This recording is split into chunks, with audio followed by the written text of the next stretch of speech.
Ladies and gentlemen, Eddie Hearn's Matchroom Sport now proudly presents 12 rounds of boxing international super middleweight contest, sponsored by 666bet, JD Sports and Scott's Menswear, and we buy anyhouse.com. We are live on Sky Sports Box Office and exclusively live in the USA on AWE, a wealth of entertainment. All the officials appointed by the British Boxing Border Control. Steward in charge, Mr. Al Hayes, our Chief Inspector, Mr. Steve Finesse. Timekeeper is Jamie Kirkpatrick. When the action begins, the judges in charge are Steve Gray of Fleetwood, John Keane of Wellingborough, and Dave Paris of Leeds. Well, the bell rings and the action begins. The referee in charge of the action from Doncaster, Mr. Howard Foster. So, here we go. Introducing two. Fighting out of the red corner, wearing the red trunks trimmed with gold, weighed in at 12 stone and 1 pound, a 23 fight record, 20 wins, 13 inside the schedule distance, 2 losses, 1 draw, former world title challenger, and the NABF super middleweight champion from Mexico, Marco Antonio Periban. And across the ring, fighting out of the blue corner, wearing the purple trunks trimmed with grey, gold and silver. Weighed in at 11 stone, 13 pounds with a 25 record, 19 wins, 13 inside the schedule distance and just 1 defeat. The former British and undefeated European champion and former WBC silver super middleweight champion, ladies and gentlemen, a member of the British Empire, an Olympic gold medalist, is Chunky James Degale.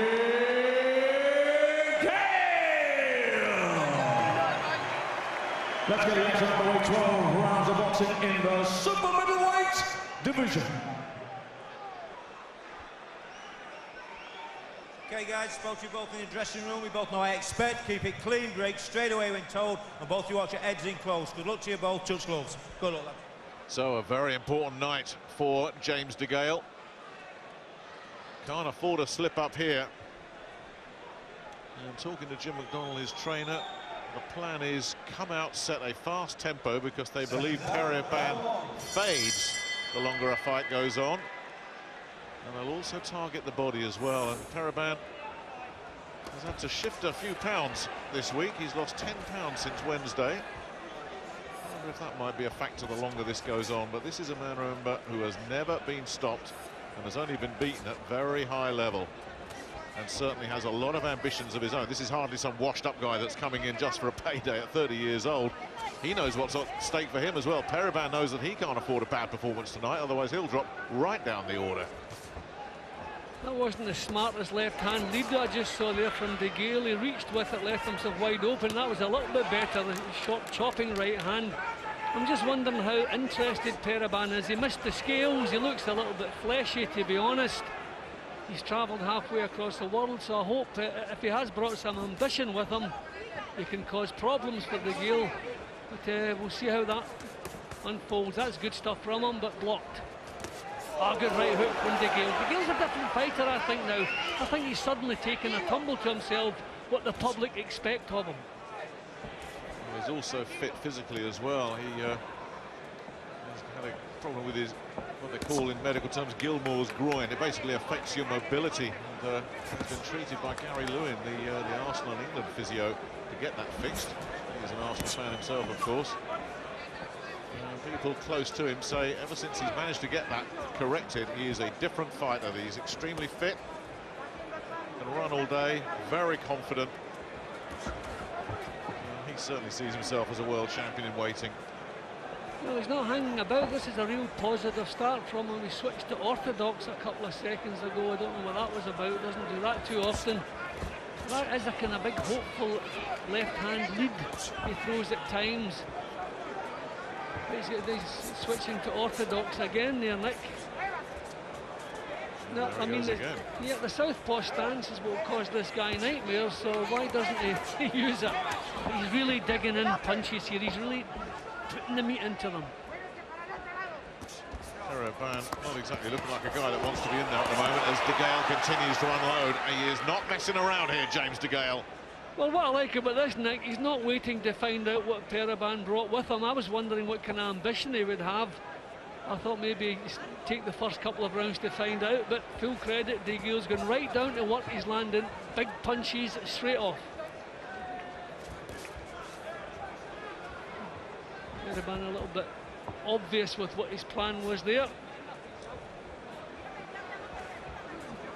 He's not using the southpaw jab, Degale. He just wants to land big punches. You can see him setting up the left hand. You can see exactly what he has in his mind.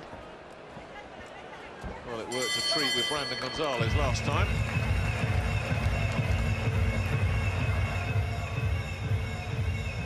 Just relax, keep your feet under control. Now James, with him, he's looking for the right hand all the time. Relax, he's looking for the right hand all the time. So be smart like you are. You're going to throw lovely feints in that man. Use your jab and do it for a feint, a good defence. Nothing reckless. What is it? They've been working, yeah? Well, a happy corner, but I would tell him maybe to have a little thought before he throws those big wild left hands. The short chopping ones were impressive. But some of the big hopeful left hand swings could leave his chin hanging out, but it was an impressive opening round. As I say, he didn't wait to find out what Periban brought with him.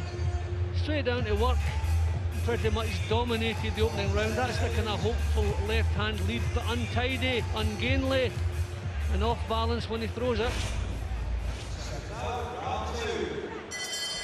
Round 2 of this 12-rounder. We're talking to Jim McDonnell after that Brandon Gonzalez fight that I was just referring to, and they thought they'd catch Gonzalez half asleep, who'd been brought in far too late from the West Coast. And they did catch him dozing. The plan was to start fast, discourage this fella, see if they could bomb him out of there. And it's interesting, isn't it? People talk about, oh, Periban fades. This is a guy that's never been stopped. He can't fade that badly. And he started this round positively, Periban, but full credit to Degale, he stood with him. Didn't back off. So I wonder, will he start using his skills as well as his power? Yeah, I think Periban just sent a message in the first couple of seconds of the second round there that he's here for work. Must be difficult to maintain focus as well for Degale because he's chomping at the bit. He wants Carl Froch, he wants that IBF belt, or he wants a shot at it. Carl, of course, keeping everyone waiting while he works out what he wants to do, as is a champion's right. But there's talk as well of maybe Degale and George Groves going at it again, but of course Groves is lining up a WBC title fight. Here he is loading up once again, but Periban a bit cute for that. Yeah, the experience of Periban got him out of trouble there. Now, Periban really now looking like he fancies the job. Of course, there is a danger that if he does waste a lot of early energy here, Degale, and doesn't get rid of Periban, how will that affect him down the stretch? Looking for the body there, Periban. Orthodox again. He landed a good jab from the orthodox stance, right enough there. I just worry about the way he reaches with these punches. He got away with it there, which is good. But reaching with punches, you're off balance. You're falling in after the punches. You want good balance. You want good leverage in the punch. You don't want to be falling in behind them.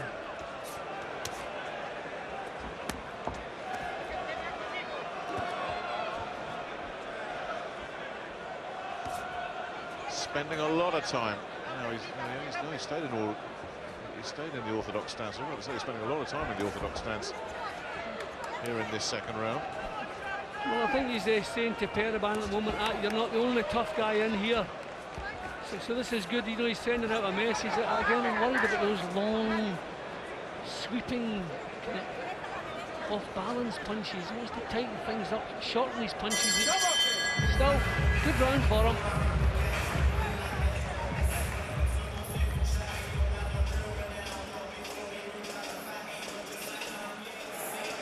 Put a lot of work in already here, James Degale. Yeah, I mean, I just worry, you know, sometimes when your punches are as long as that, when they don't land, you know, you can find yourself in some trouble. I don't know if Periban's cute enough to capitalise on it, but I think the message is he's showing Periban how tough he is, how physically strong he is, and that's maybe not a bad plan in the early stages of this one. Round 3 then of this 12-rounder. James Degale on deck for the IBF title. That will go up in smoke if he slips up here. Against Marco Antonio. Periban has got him with a big left hand, and again down goes the tough guy. Periban in real trouble. Doesn't know where he is. And Foster stopped it right there. Explosive from James Degale. He wanted to make a statement. That was a statement right there. Yeah, well, the big long left hand I was worried about, Nick, that's exactly what got the job done. I mean, I thought maybe a standing 8 count for a man with the experience of Periban, but to be honest, I think at the end of the 8 count, I think referee Foster was still stopping the fight. But Periban got back onto his feet, the 8 count, I think, but he's not complaining too much. He's shrugging his shoulders, but I think he accepts how badly hurt it was. Yeah, well, he's thrown them wild, he's thrown them long, but obviously he's throwing them hard as well. That's a terrific result to have on your card. It really is. That's a message to Carl Froch upstairs. That's a message to George Groves in the dressing room backstage. And that's a message to any other super middleweights in the world. This guy means business. Here's how it happened. Yeah, long. Periban saw the punch coming. He tried to brace himself to take the punch. It's not a punch that caught him that he didn't see coming. He saw it, but could not do anything about it. Then the second follow-up shot caught him a little bit high, but it was equally as hard. Well, I suppose the fact that Foster, he waved it off while he was on the floor, so he didn't have the option of the 8 count. But to be honest, the state he was in, I don't think the standing 8 would have made any difference. Those were 2 terrific punches, and finished off a real tough guy. Just what James Degale needed.